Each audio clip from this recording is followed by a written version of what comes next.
So today we're going to talk about specifically arithmetic sequences, which are basically just the ones that are linear. They just give them a specific name. And then we're going to work with them a little bit more tomorrow. And we'll do the series part tomorrow. And then on Friday we'll do what's called geometric ones, which are the exponential.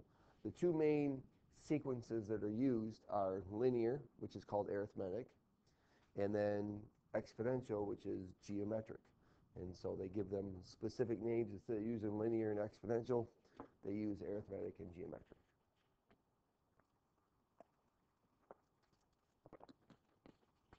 So all the ones we worked with that have linear models, or the explicit formula is a linear, then those are all going to be arithmetic sequences. And they look like this one here, where we have the price of a stamp. Well, wouldn't it be that at one time it was 37 cents, and then if you wanted more, then it keeps going up by 23 cents depending on how many stamps you're buying.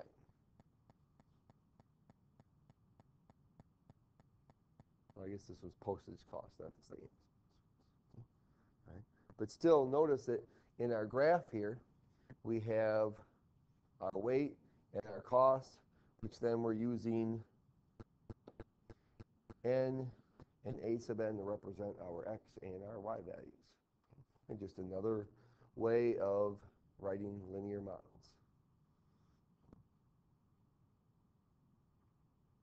So we want to, first we're going to look at identifying arithmetic sequences. So to identify them, we want to look for what specifically then? What do I use to find a linear model? What are we looking for? Okay, the first differences.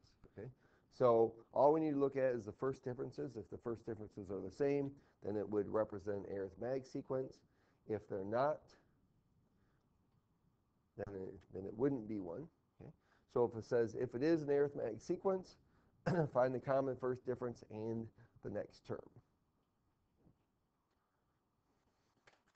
So these really should be something you should be able to do somewhat easily, because all we're looking for is look at the first couple of them. If they have the same difference between them, we know it's arithmetic. What is that difference? That's our common difference. And what is the next term? So here we're doing what each time? Okay, adding 6, right? From 2 to 8 is 6, from 8 to 14 is 6. So our common,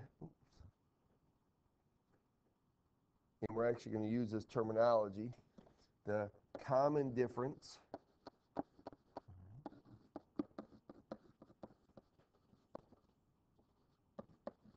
and we're going to end up using the letter D for that. In this case is 6. So the next term would be what?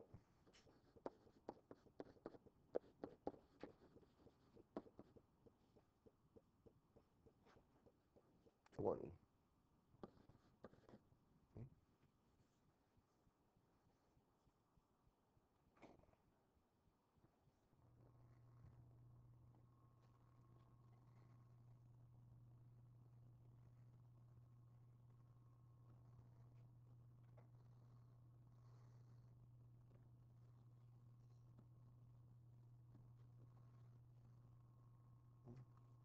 Letter B.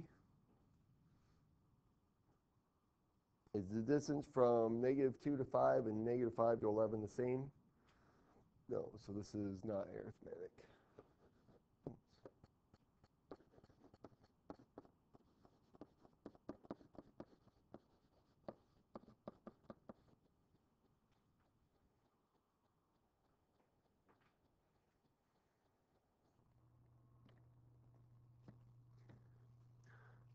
Now, each term in an arithmetic sequence is the sum of the previous term and the common difference. So if we looked at it recursively, the recursive formula would look like this. That a sub n is equal to a sub n minus 1, my last term, plus whatever the difference is between the two previous ones. And the explicit rule is what we call, in this case, it's the general rule for arithmetic sequences. Looks like this. So if we want to find the nth term, or a sub n of an arithmetic sequence, then we use this formula. A sub n is equal to a sub 1, the first term, times n minus 1, or the quantity n minus 1 times the common difference. Remember, each time we were doing this before, if we look at this postage cost situation here, that the term number and how many times I'm multiplying by that common difference is always one less. So here's our formula. This is our formula then for finding the nth term of an arithmetic sequence. And we'll not only use that for finding the nth term, but we use it for finding many different terms when we know other ones. We can do lots of things with this formula, and we will.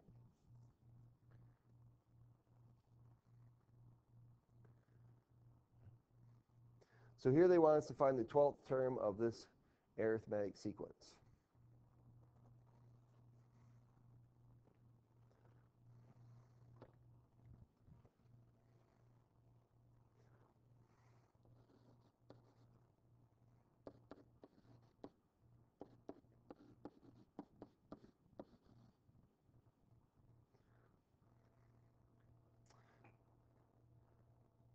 So they want us to find the 12th term, so that tells us that what letter represent is 12 then? What letter would be 12? N. Okay? So we have a sub 12 equals, and then we're going to have 12 minus 1 over here. So a sub 1 is the first term. So what's the first term in this case? 20. And then we just need to find the value of d, the common difference. So in some cases, it might be helpful to write down what are these off to the side so that you're able to plug them into the right spot. So n is 12, a sub 1 is 20, and what would be our common difference in this case then? Okay, negative 6. 20 minus 6 is 14. 14 minus 6 is 8. 8 minus 6 is 2. So then we'll put in negative 6 there.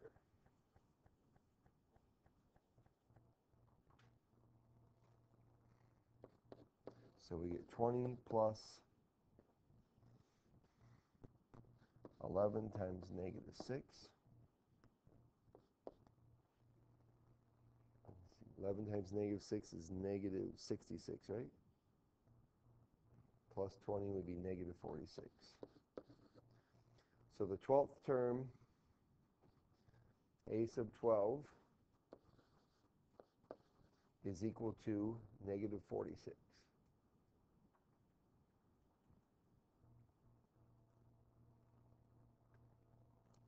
Now, do I have to do it that way? What's another way we could do it? Is there another way I could find the 12th term is negative 46? Write it all out. Okay, sure. I could keep going. Negative 10, negative 16, negative 22, negative 28, negative 34, negative 40, and negative 46. Okay? All right? You don't have to use the formulas all the time, but sometimes they help and make it a little bit easier. But you could also just keep going. So the one thing that I showed you on your calculator the other day, I think I showed you guys,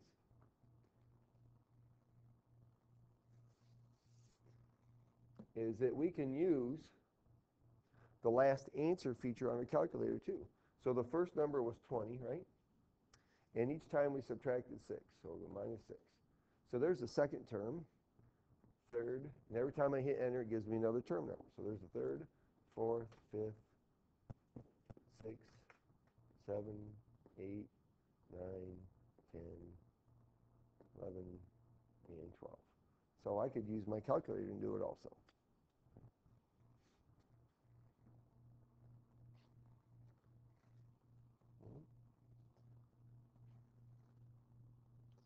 Now, because it's linear also, right, you could also even check using your y equals, using your table and your calculator.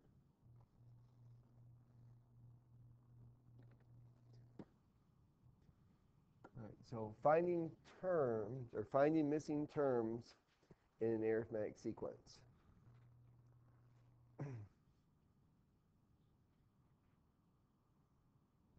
So here we know that the first term is 17, and the fifth term is -7, and we want to find the values of the three terms between them. So what we need to do is find, or what number do I need to find? What? The common difference. Okay. If we can find the common difference, then we know what to subtract or what to add to get to those numbers. So what I can do is I can substitute what we know into the general formula and solve and find the common difference. And we're going to look at this two ways. We're going to look at this, first of all, just doing it, and then we're going to look at it symbolically to do it, so that maybe we can find a little bit of a shortcut to help us make it a little bit easier. So, do I know a sub n in this case? Okay. Which is the last term, right? The last term in this case is -7. Do I know the first term, a sub 1? Okay, that's 17. And do we know what n is? N is 5, because there's 5 terms. Okay.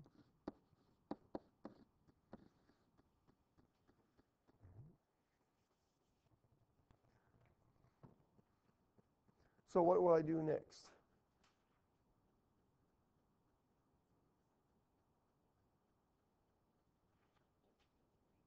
Well, I get d by itself, right? Okay. So the next step is we're going to subtract 17, right? Because that's not associated with the d, so I want to get rid of that. Okay. So we get -24 equals, and 5 minus 1 is 4, right? So 4d. So we divide by 4, and d equals -6. So then our other three numbers would be 11, 5, and -1.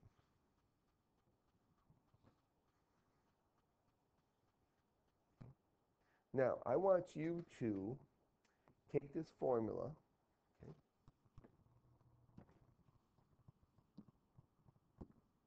all right, and I want you to solve for d. Just use the formula and solve for d.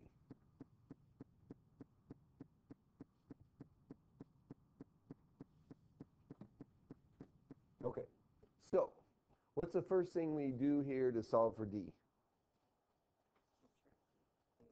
Okay, we have to subtract a sub 1 because it's not a part of the group that has d in it. So we subtract a sub 1.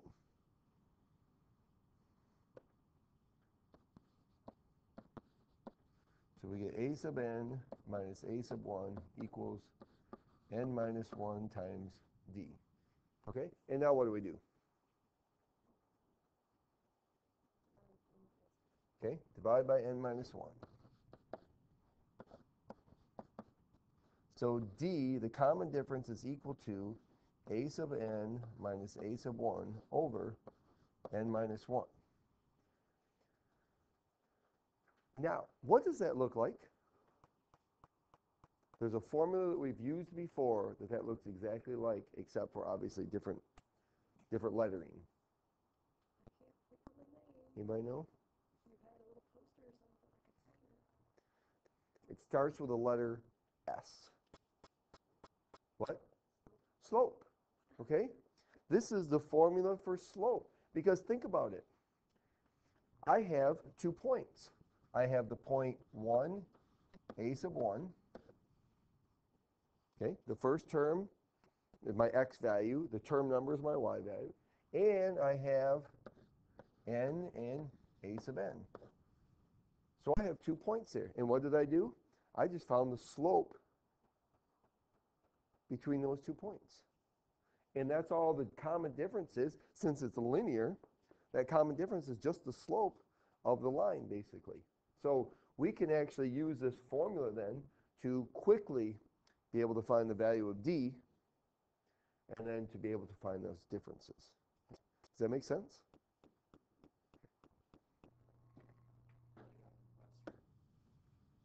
Okay. All right, last one we're doing. There's actually two more after this, but this is the last one we're doing today since fifth hour is shorter. So we're going to find the nth term given two terms. And so the first thing we have to do when we're giving two terms is we need to find the common difference. And so we actually just developed a formula for finding the common difference, which, as I put on here, actually represents the slope between those 2 points. So if we think of those two terms as 2 points, then we can determine the slope or the common difference to use to find the one they want us to look for. So here they want us to find the fifth term, and they tell us the eighth term is 85, and the 14th term is 157. So to be able to do this, the first thing we've got to do is find the common difference. And we can do that just by plugging in the numbers.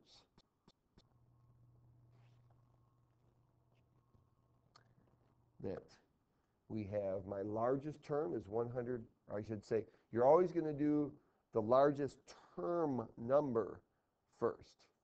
Okay, just like when we were finding the slope of a line, we would always take the biggest x value we would choose that one first. So 157, so d equals 157 minus 85 over the term numbers of 14 minus 8.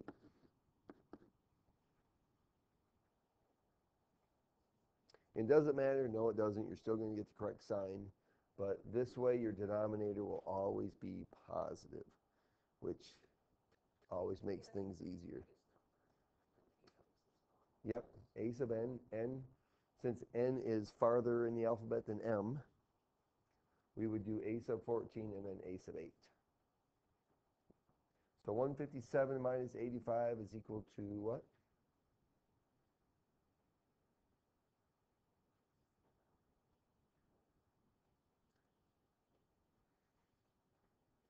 Like 72 probably.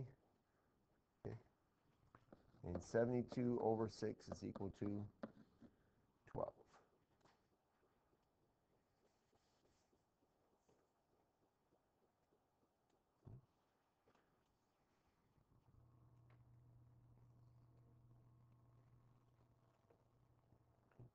Now, once we know d, okay, then we can, there's actually many different approaches you could take to find the fifth term then.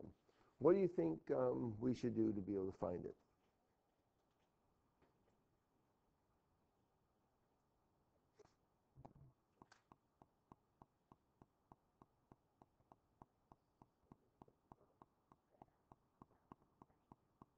Do what? Okay, we could go back to the first term. All right, so how could we find the first term then?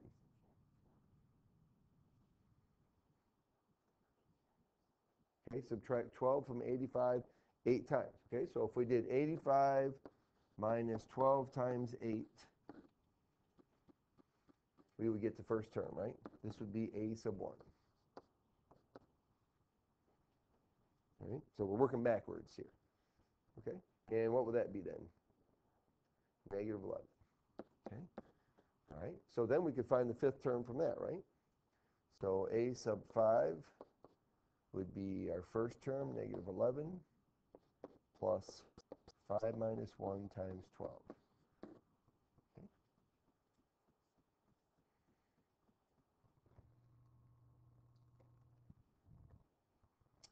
So we get negative 11 plus 4 times 12 is 48, right? So a sub 5 would equal 37 then? Is that correct? Okay. All right. Now that's one way to do it. There's actually another way you could do this also. Let's put a little divider line here. And instead of going back to the first term, we could actually use the terms that we know.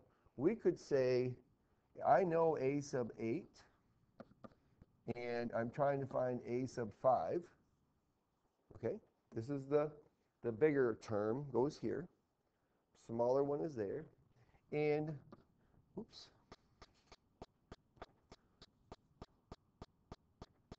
plus 8 minus 5 times 12, or the common difference.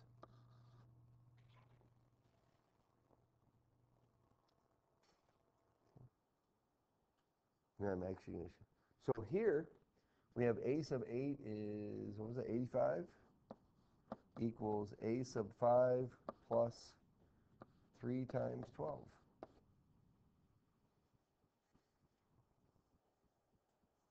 So then this is just 85 minus 36, right?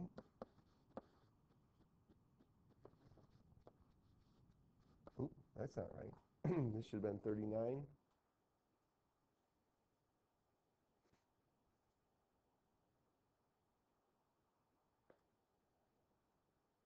85 minus 36 is 39, isn't it?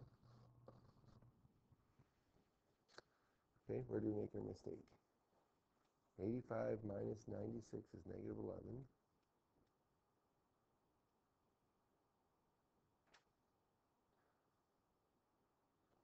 Hmm.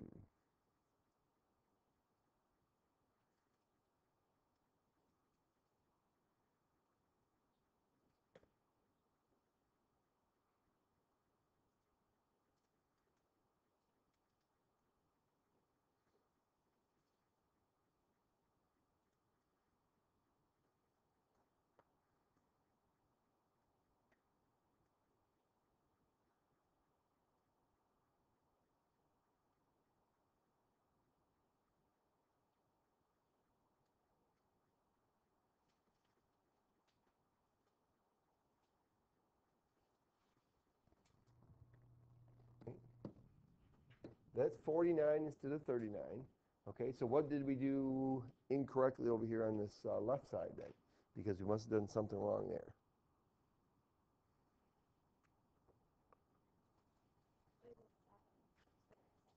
Right, we don't want to go back 8 times because that would put us at 0. We would want to go back 1 less than that. So this should have been 7 here, which would have put us at positive 1. Okay, all right, so we should use positive 1 here, which would have given us 49. Okay.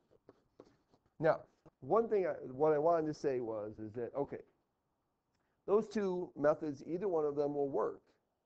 Okay. Easier way might be, once I know the common difference, I know that the 8th term is 85, right? And to get to the 5th term, I have to go take the common difference and go back 3 times, right? So if I subtract 12, I'm at the 7th term. And do it again, I'm at the 6th term. And do it one more time, and I'm at the 5th term.